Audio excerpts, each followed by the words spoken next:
Panel 已经连续2年把学生送进这理工殿堂，到底是巧合还是实力？让我们一起来听听这成功的录取秘诀到底是什么。Hello， 大家好，我是今年就读建中，我是透过 EA 申请上 MIT 的PJ。大家好。你好。大家应该都想知道，就是你收到 offer 那一瞬间的心情是什么？你是什么时候收到 offer？ 然后是什么情况下收到 offer？ 可以跟我们讲一下你收到 offer 的故事吗？其实不太敢开。到了想说，不然等一下上学的时候到班上跟大家一起开好了，这样子不管有没有上，就是都可以缓解一下情绪。所以后来我们就在找了一个大概9点多的时候下课时间才终于打开了，发现上了。当然现场大家就是各种的狂欢，然后真的内心非常的激动，非常的感动这样子。我当下的脑子也是一片空白，有点记不起来了，只知道心情真的非常的激动。对啊。那我想问一下，就是 Panel 已经连续2年啊，去年也有，今年也有，连续2年学生录取 MIT， 然后在留学圈这真的很难得。那你身为我们今年 Panel 的那个录取者，你觉得我们 Panel 顾问做对了什么，或是提供你怎么样的帮助？美国虽然你说顶尖大学也是有一群，像是这后面这么多旗子，你都会说这是顶尖大学，但是他们每一个想要的学生都是不一样的类型。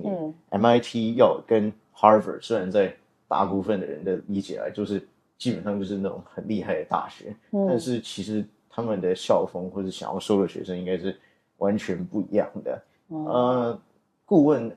在这一点就比一般人的理解深刻很多，对于每一个学校想要收什么样的学生。那虽然每个人有一个人可以经验非常非常多，但是这个 application 就只有这么短，你要在这么浓缩的情况下去把你想要传达的讯息都传达出来。对大部分人来说自己做，我自己是觉得有点困难。所以对于要不要请顾问的话，我觉得理论上就是或许还是有点需要。Panel 在对于这种台湾本土的，像是建中、北一女的学生，好像有比较多的经验，跟其他的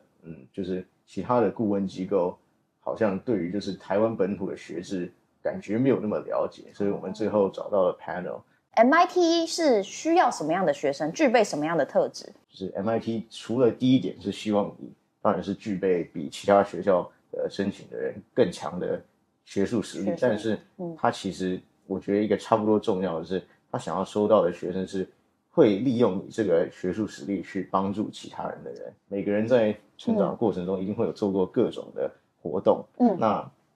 顾问因为他对于这个学校非常的了解，他可以告诉你说应该要放哪些活动，然后 essay 要写出哪些的东西，让我们比较容易跟这个学校可以展现出你是这个学校想要的学生。顾问有提到你好像之前有参加过科学竞赛跟数学竞赛嘛？然后这也是这也是站在你 essay 里面很大比重的一个部分，就是你的数学竞赛跟科学竞赛。我在加入建中之后，受到了很多像是来自学长的帮忙，他们都是国际数奥 IMO 的前国手。那其实也是因为有这些人的帮忙，要不是有这些学长的教导跟帮忙的话，我不太可能走到这么就是这么隆重的一个世界级大赛。所以顾问这边的话，这篇主要是第一篇的 essay 是在讲你的为什么想要选 MIT 的这个学系。但这个 essay 有一个很大的问题，就是它只有100个字，你只能用100个字去描述为什么你想要选数学系。那这时候顾问就做到了很大的帮忙，他首先跟我讲了大概这个文章应该要分成什么样的架构，他有提供一些范文，也有先前这边 Panel 学长姐就是的经验与分享，可以透过顾问传承到我身上。那到底有什么动机可以让你就是一直去持续想要做这个事情？所以先从动机开始，接下来就是具体开始提到一些你觉得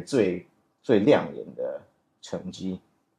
以及你未来想要做一些什么事情。像我觉得第2篇想要传达就是你除了会念书，你还会做什么事情。第3篇问你说有没有跟别人有什么不一样的 educational path。那这个传达的资讯也蛮清楚的吧，就是什么样的就是什么样的教育塑造出来你是一个特别的人，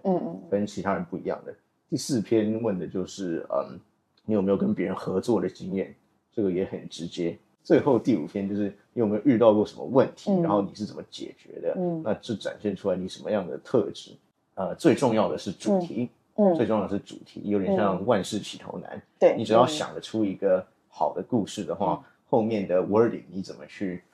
选择，如何去表达这个故事，其实影响不会到太大。反而如果你选的故事不好的话，不管你写的文章写的再厉害，可能都不会起到太大的用处。如果对于其他也想要挑战 MIT 或是其他顶尖学校的学弟妹，你有没有什么，身为已经是录取者，你有没有什么话想对他们说？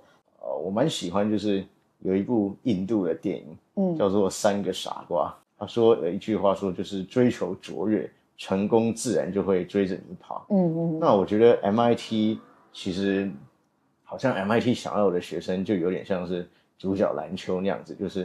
对于科学非常的热爱。那你不要去追求就是成功，像是你用科学帮助人或什么，都不是以自己想要成功为出发点。同样在申请的时候，可能如果你一心只是说我做这件事情想要就是为了要申请 MIT 的话，可能有点会模糊你的焦点。尽量的去追求你喜欢的科学领域，然后追求卓越，最后或许成功真的自然就会追着你跑。今天再次谢谢我们的 PJ， 谢谢你的分享，然后希望你的话语也可以启发后来就是想要追求卓越的同学。